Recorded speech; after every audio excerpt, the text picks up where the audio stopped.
November 23వ తారీఖు 2024 నుండి నేను ప్రజాక్షేత్రంలోకి వచ్చి అనేక కార్యక్రమాలు చేయడం జరిగింది.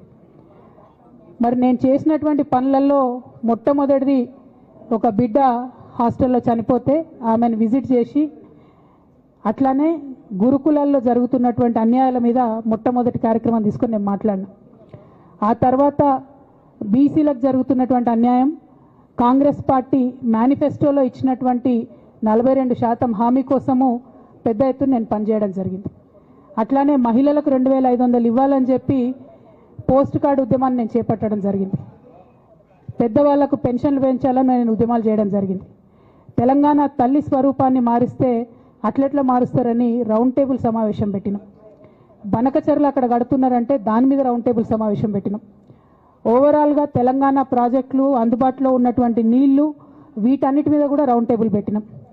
భద్రాచలం దగ్గర 5 గ్రామాలు ముంపు సమస్య ఉంది, ఎవరు పట్టించుకుంటలేరంటే వాళ్ళని పిలిపించుకొని రౌండ్ టేబుల్ సమావేశం పెట్టి ప్రభుత్వం మీద ఒత్తిడి తీసుకొచ్చే కార్యక్రమం చేసినాం. ముఖ్యమంత్రి గారి సొంత జిల్లా మహబూబ్ నగర్లో భూ నిర్వాసితులకు అన్యాయం జరుగుతుందంటే నారాయణపేట నియోజకవర్గం వెళ్ళి వాళ్లకు మద్దతుగా మేము నిలబడి రావడం జరిగింది. అట్లానే 47 నియోజకవర్గాలలో బీఆర్ఎస్ కండువా బాజాప్తా కప్పుకొని, గులాబీ కండువా బాజాప్తా కప్పుకొని ఎక్కడికి పోతే అక్కడ రావుల చంద్రశేఖర్ రెడ్డి గారిని రిక్వెస్ట్ చేసి భవన్ నుంచి అక్కడ ఉండేటటువంటి బీఆర్ఎస్ నాయకులకు అఫీషియల్ కమ్యూనికేషన్ చేపించి ప్రతి ఒక్క బీఆర్ఎస్ నాయకులకు, కార్యకర్తలకు మాట్లాడి ఆయా పర్యటనలకు వెళ్ళినప్పుడు అందరినీ కలుపుకొని బాజాప్తా గులాబీ కండువా వేసుకొని 47 నియోజకవర్గాలు నవంబర్ 23, 2024 నుండి ఈ రోజు వరకు నేను పర్యటన చేసి అనేక ప్రజా సమస్యల మీద మాట్లాడడం జరిగింది. మరి ఇవన్నీ పార్టీ వ్యతిరేక కార్యకలాపాలు అన్నది నాకు అర్థం కాలేదు. ఎట్లా వ్యతిరేక కార్యకలాపాలు అవుతాయన్నది కూడా ఒకసారి పార్టీ పెద్దలు పునరాలోచించుకోవాలని చెప్పి నేను రిక్వెస్ట్ చేస్తూ ఉన్నాను.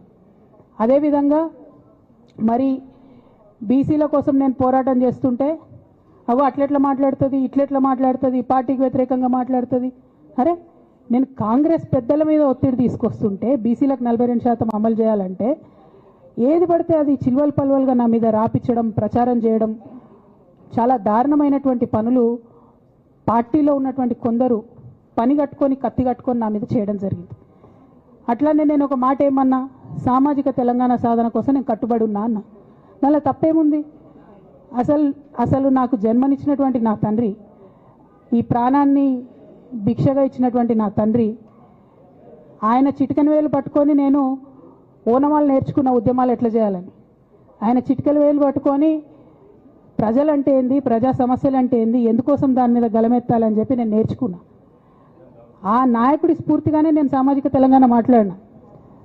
భారతదేశం మొత్తంలో ఇన్ని రాష్ట్రాల్లో ముఖ్యమంత్రులు అయితే 75 ఏళ్ళ స్వతంత్ర భారతదేశం, 79 ఏళ్ళు స్వతంత్ర భారతదేశంలో దళితులకి 3 ఎకరాల భూమి ఇస్తా అని చెప్పినటువంటి ఏకైక గొప్ప నాయకుడు కేసీఆర్ గారు. ఆయన దగ్గర నుంచే కదా నేను సామాజిక